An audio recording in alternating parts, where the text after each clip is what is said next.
Well, here I have for you guys is another oddball that's been on my list for quite over 20 years.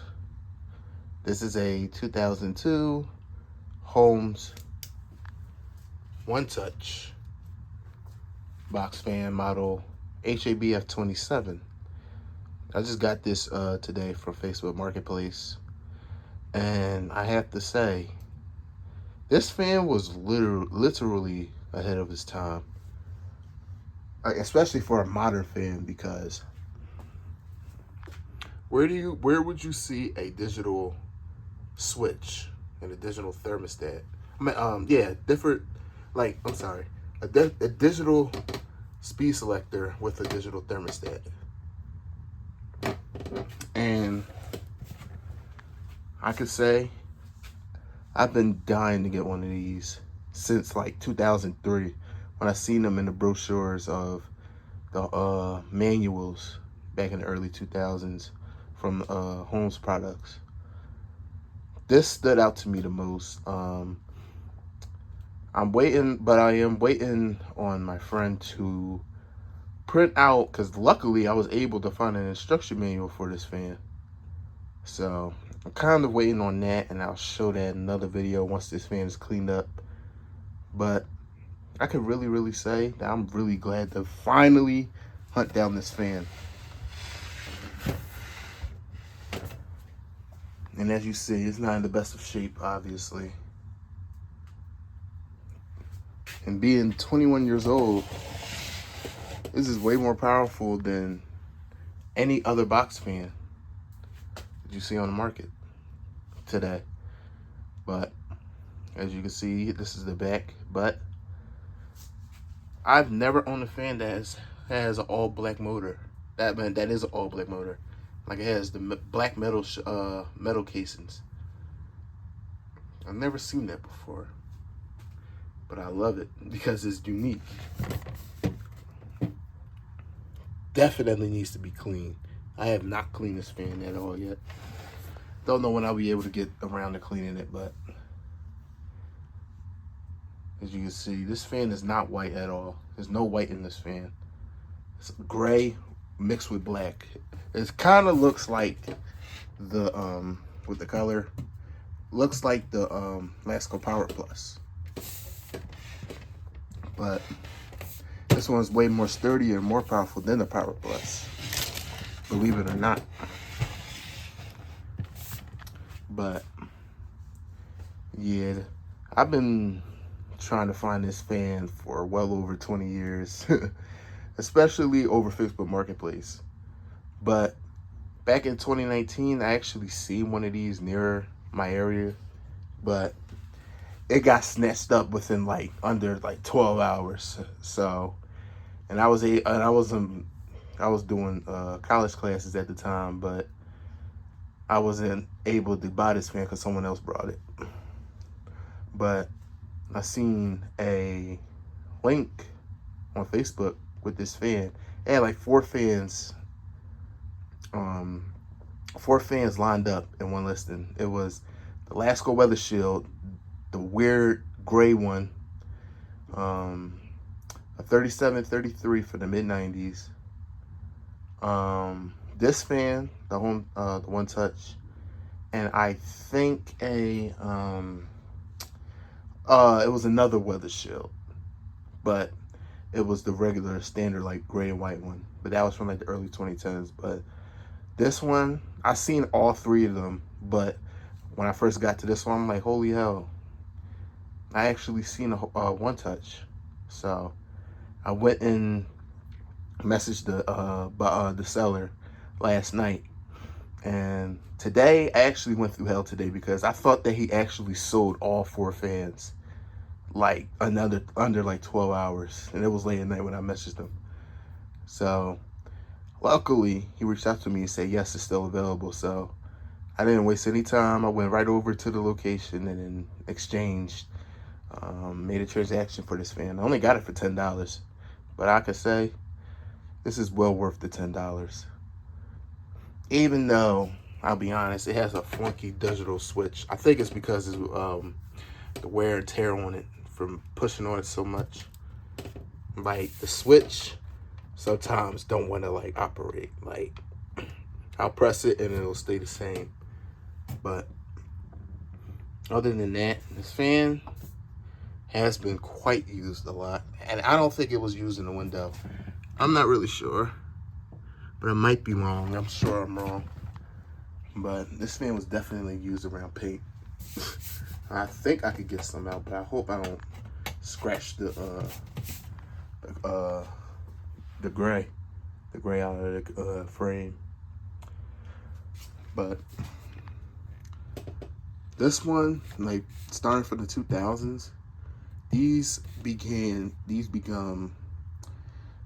sticker was able to like be onto these fans. Like back then it was just this part right here where it says, to reduce risk of electric shock injury, do not use in the window. But this one says automatically operated device. To reduce the risk of injury, disconnect from power supply before servicing. This is new. The other ones that haven't, obviously, didn't have this tag, but that's because it has like a digital thermostat. Now the HABF, I think 25, I don't know, but it was one with a manual thermostat. That had that same, kind of the same sticker, but honestly, it's just like the other HABF-25. It was just ahead of its time. I could just imagine, like, if the economy in America wasn't so messed up to where everything had to be cheaply made, there would have been box fans that were still there will be box fans that will just be like this with like a digital thermostat, or like a touchscreen thermostat, or have one with a remote control.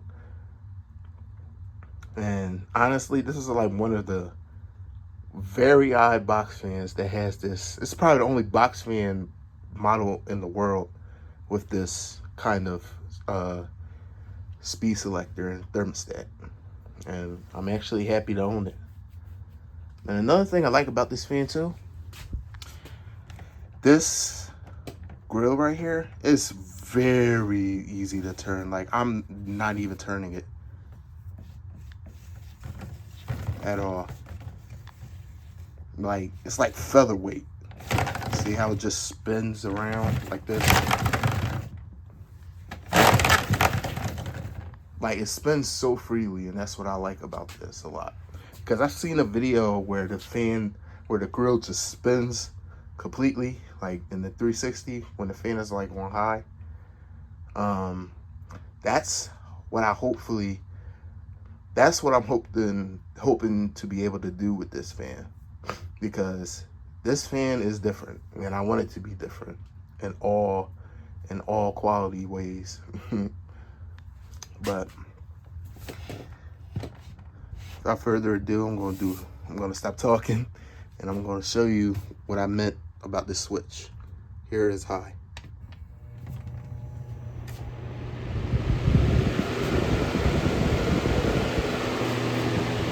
See how it just spins a little bit?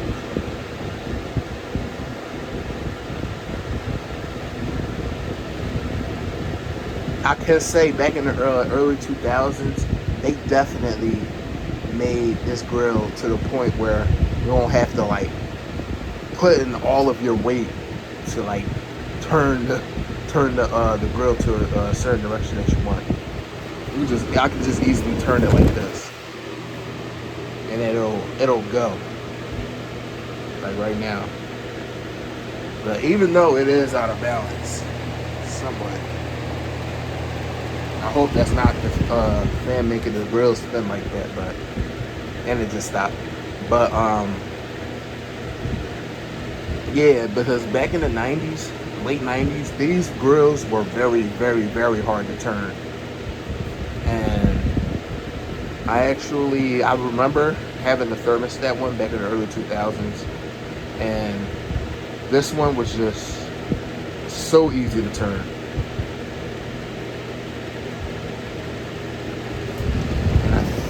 And here as well. See what I meant? It was just, I had to press it twice or for it to switch it on low. But it does sound like it's on low quite a lot. This is how low should sound.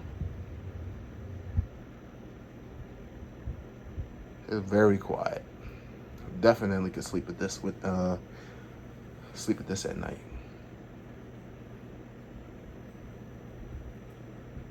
But here goes the thermostat setting. Oh, see, there it goes. There it goes.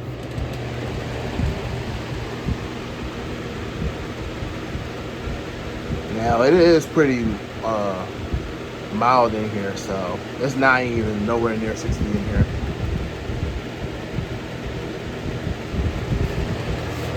Go to 65, 70. See, look, see.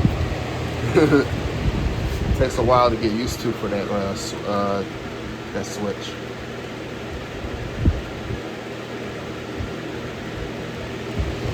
I think this is where it shuts off. Oh, nope. Surprisingly not. Must be that mild in here.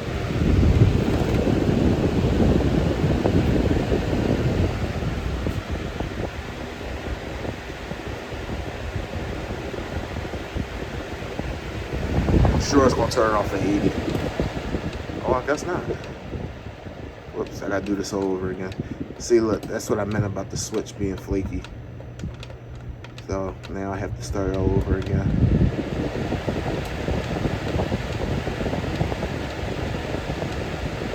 Oh, surprisingly, it's still staying on.